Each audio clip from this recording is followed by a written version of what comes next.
Welcome to the Medic Spray Point. Don't forget to like and subscribe, and to get more such videos and material you can contact us at this number mentioned over here 032655900305. Today we'll have a look at some of the most important MCQs of the physics asked in the MDCAT 2018. So let's begin. Very firstly, here we are with an example in which उन्होंने क्या कहा है हमें, आ 5 what LED bulb converts. ठीक हो गया जी. हमने जो डाटा है ना उसको इस तरह, जो हमारे काम की चीज़ें हैं, ये चीज़ मैंने पहले भी डिस्कस की हुई है कि हमने जितना भी गिवन डाटा है उसमें से जो हमारे काम की चीज़ें, जो इंपॉर्टेंट पॉइंट्स उनको हमने अलहदा कर लेना, फिर बाद में हमने उन पॉइंट्स को आपस में इंटरलिंक करना है और इंटरलिंक करके ही हम उसे ना बहुत ईजीली सॉल्व कर सकते हैं. सो वेरी फर्स्टली यहाँ पे क्या है 5 वॉट. तो 5 वॉट क्या है, इसकी पावर आ गई है. ठीक हो गया. Converts 80% of power into light photons. मतलब हमें ये वाली जो पावर है ये होगा 5 वॉट का 80%, ये कितना होगा 4 होगा. ये पावर आ जाएगी हमारे पास कितने, मतलब लाइट फोटोन्स में कन्वर्ट कर रही है. वेवलेंथ है उनकी 660 nm, तो इसकी हमारे पास वेवलेंथ भी आ गई है. अब वो पूछते हैं what is the number of photons emitted. पूछा उन्होंने क्या है, नंबर ऑफ़ फोटॉन्स एमिटेड. ये हमने बताना है कि कितने नंबर ऑफ़ फोटॉन्स एमिट हुए हैं from the bulb in 1 second time भी इन्होंने हमें दिया हुआ है. तो इन सब चीज़ों को ध्यान में रखते हुए ये भी चीज़ मैंने पहले डिस्कस की, बहुत ही इंपॉर्टेंट पॉइंट है कि पहले हमने इस तरह अगर हम करते हैं ना, जो इंपॉर्टेंट पॉइंट्स इंपॉर्टेंट चीज़ें हम लोग पहले अलग कर लेते हैं, अलहदा कर लेते हैं, क्योंकि एक चीज़ को फाइंड आउट करने के बहुत सारे फार्मूलाज होते हैं, लेकिन उसमें डिफरेंट चीज़ें उन्होंने हमें दी होती हैं. फॉर एग्जांपल इन्होंने हमें कुछ चीज़ें जो दी हुई हैं, इनके मुताबिक जो नंबर ऑफ़ फोटॉन्स का फार्मूला है वो कौन सा लगेगा कि हमारे गिवन डाटा के मुताबिक हम वो वाला इम्प्लीमेंट करते हैं. ठीक हो गया. तो ये जो हमें उन्होंने यहाँ पे एक गिवन डाटा दिया हुआ है, इसके मुताबिक ये एक, आप इसे ट्रिक कह लें, एक फार्मूला कह लें, बहुत ही सिंपल एंड ईजी है. जब भी उन्होंने आपसे पूछ लिया है नंबर ऑफ़ फोटॉन्स और उन्होंने आपको पावर दी हुई है और एनर्जी तो हम फाइंड आउट कर लेंगे, वेवलेंथ दी हुई है, तो ये वाला फार्मूला लगेगा. ठीक है. नंबर ऑफ़ फोटॉन्स के लिए number of photons is equal to power of photons या फिर power of light, what you can call it as, divided by the energy of the photon.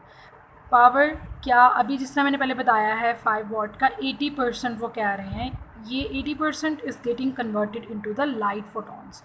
तो 80% ऑफ 5 इज़ 4, तो power हमारे पास आ गई है 4. और energy very simple formula Hc by lambda. H की value में पता है 6160 इंटू 10⁻³ 4. सी की वैल्यू 3 इंटू 10⁻8. ये वो वाली वैल्यूज़ है जो आपने हर कंडीशन में, हर हाल में याद रखनी है, बहुत जगह पे यूज़ होगी.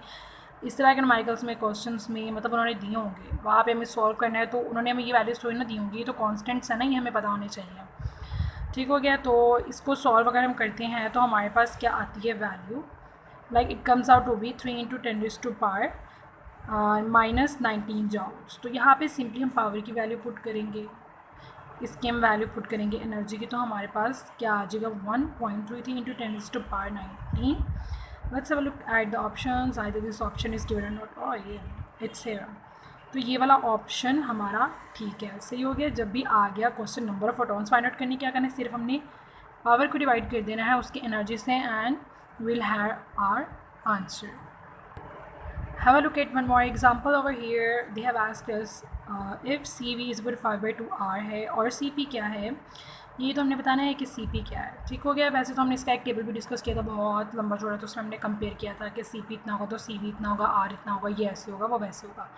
तो अब हमारे पास इतना टाइम थोड़ी ना, वो तो हमने सिर्फ अपने कॉन्सेप्ट के लिए किया था, समझने के लिए. हमारे पास इतना टाइम नहीं हम कर सके, तो इसके लिए हमें सिंपल फार्मूला लगाना है, CP is equal to CV plus R.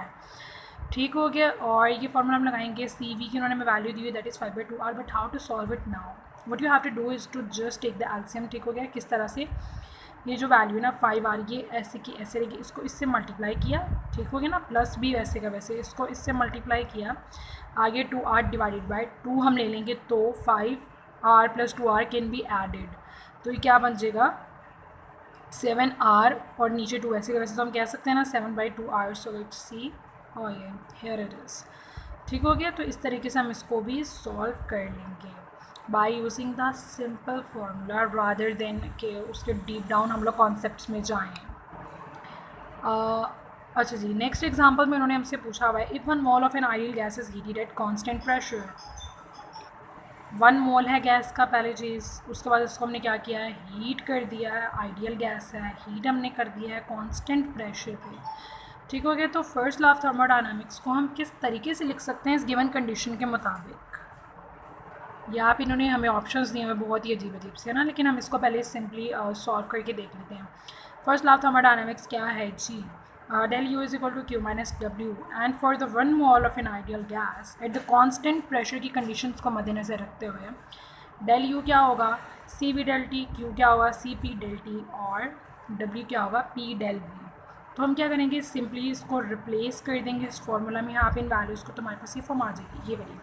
लेकिन हम देखते हैं जब अपने ऑप्शंस में, तो हमारे पास तो ऐसा कोई ऑप्शन नहीं है। फिर हम थोड़ा और गौर करते हैं, हमें पता चलता है ये तो चीज़ें तो यही है, बस हमने इनको थोड़ा सा रीअरेंज करना है। वो किस तरीके से, लाइक अगर हम ये वाला जो है लाइक पी डेल वी है, जो डब्ल्यू का हमने कहा था ना equals to P del V, इसको अगर हम इस साइड पे माइनस हो रहा है, इधर आके क्या होगा, ये प्लस हो जाएगा। इधर हम इसको ले आते हैं और ये जो है सी पी डेल टी इधर ही रह जाएगा। तो फिर इधर हम देखते हैं अपना फर्स्ट ऑप्शन, तो इसमें क्या है, बिल्कुल सेम यही चीज़ है जो उन्होंने हमसे पूछी है।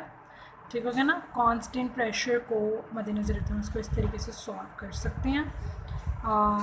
I hope that you people find it very helpful. That was all about today. Thank you so much.